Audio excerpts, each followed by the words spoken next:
Salt and comfort ചാനലിലേക്ക് എല്ലാവർക്കും സ്വാഗതം. 2025 വിവിധ തരം സ്കോളർഷിപ്പുകളെ പറ്റിയാണ് കഴിഞ്ഞ കുറച്ച് ദിവസങ്ങളായിട്ട് ഈ ചാനലിലൂടെ പറഞ്ഞുകൊണ്ടിരിക്കുന്നത്.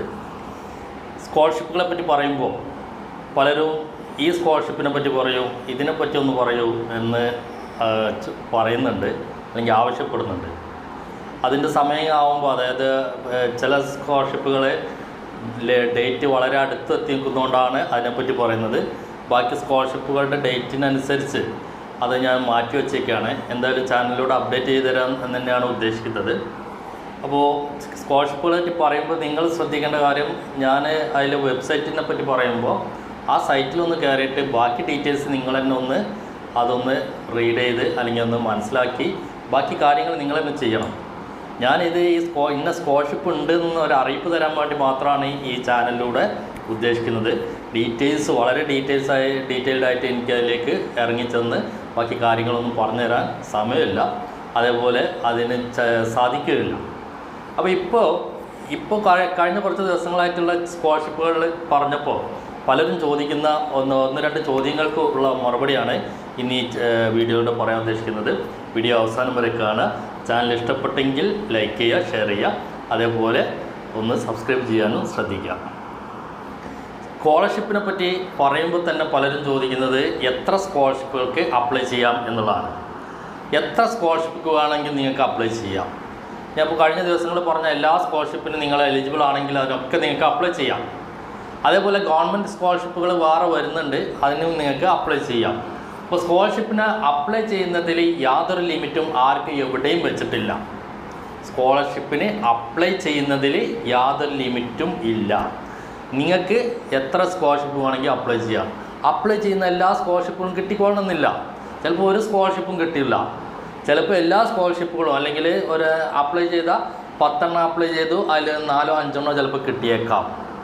അവിടെയാണ് നമ്മൾ തീരുമാനം എടുക്കേണ്ടത്. അതായത് കിട്ടിക്കഴിഞ്ഞാൽ, സ്കോളർഷിപ്പിന് അപ്ലൈ ചെയ്തു, നമ്മൾ 10 അപ്ലൈ ചെയ്തു, അല്ലെങ്കിൽ 5 കിട്ടിക്കഴിഞ്ഞാൽ ഇതിലേത് വേണം എന്നുള്ളത് നമ്മൾ തീരുമാനിക്കണം. അപ്പോൾ അപ്ലിക്കേഷൻ നിങ്ങൾ കൊടുക്കുന്നതുകൊണ്ട് അതിൽ യാതൊരു തടസ്സവും ഇല്ല. അപ്ലിക്കേഷൻ കൊടുക്കുക എന്ന് പറഞ്ഞാൽ ചിലപ്പോൾ ഗവൺമെൻറ് സ്കോളർഷിപ്പുകളാണെങ്കിൽ ചിലപ്പോൾ ഒരു ഗവൺമെൻറ് സ്കോളർഷിപ്പിന് അപ്ലൈ ചെയ്തിട്ടുണ്ടെങ്കിൽ ചിലപ്പോൾ മറ്റേതിന് അപ്ലൈ ചെയ്യാൻ പിന്നീട് സാധിക്കണം എന്നില്ല. അങ്ങനെ ചില ഇത് അവിടെ അതിൻ്റെ സെറ്റിങ്സിൽ തന്നെ ചിലപ്പോൾ അങ്ങനെ ചെയ്തു വെച്ചിട്ടുണ്ടാവാം. അല്ലാത്ത സ്കോളർഷിപ്പുകൾ നിങ്ങൾക്ക് അപ്ലൈ ചെയ്യുന്നതിൽ യാതൊരു തടസ്സവും ഇല്ല. അതേപോലെ മറ്റൊരു കാര്യം കൂടെ ശ്രദ്ധിക്കേണ്ടത്, മറ്റൊരു കാര്യം പലരും ചോദിക്കുന്നത്, ഇതിൽ ഗവൺമെൻറ് സ്കോളർഷിപ്പുകളല്ലേ ഈ പറയുന്നത്, മറ്റേത് പ്രൈവറ്റ് സ്കോളർഷിപ്പുകളല്ലേ എന്നുള്ളതാണ്. പ്രൈവറ്റ് സ്കോളർഷിപ്പുകളാണ് നിങ്ങൾക്ക് സ്വീകരിക്കുന്നത്, യാതൊരു പ്രശ്നവുമില്ല. അവരുടെ ക്രൈറ്റീരിയയിൽ പറഞ്ഞ പ്രകാരം നിങ്ങൾക്ക് അതിന് എലിജിബിൾ ആണ് എന്നുണ്ടെങ്കിൽ നിങ്ങൾ അപ്ലൈ ചെയ്തതിന് ശേഷം നിങ്ങൾക്കത് കിട്ടുന്നുണ്ടെങ്കിൽ അത് സ്വീകരിക്കുന്നതുകൊണ്ട് പ്രശ്നമൊന്നുമില്ല. ഗവൺമെൻറ് സ്കോളർഷിപ്പ് ഇതിൻ്റെ കൂടെ തന്നെ നിങ്ങൾ സ്വീകരിക്കുന്നതുകൊണ്ടും പ്രശ്നമല്ല. അതായത് ഒരു ഗവൺമെൻറ് സ്കോളർഷിപ്പുകളിൽ ഒന്നേ നിങ്ങൾ സ്വീകരിക്കാൻ പാടുള്ളൂ, ഏതെങ്കിലും ഒന്ന്. അതായത് ചിലപ്പോൾ സെൻട്രൽ ഗവൺമെൻറ് സ്കോളർഷിപ്പ് ആവാം, അല്ലെങ്കിൽ സ്റ്റേറ്റ് ഗവൺമെൻറ് സ്കോളർഷിപ്പ് ആവാം.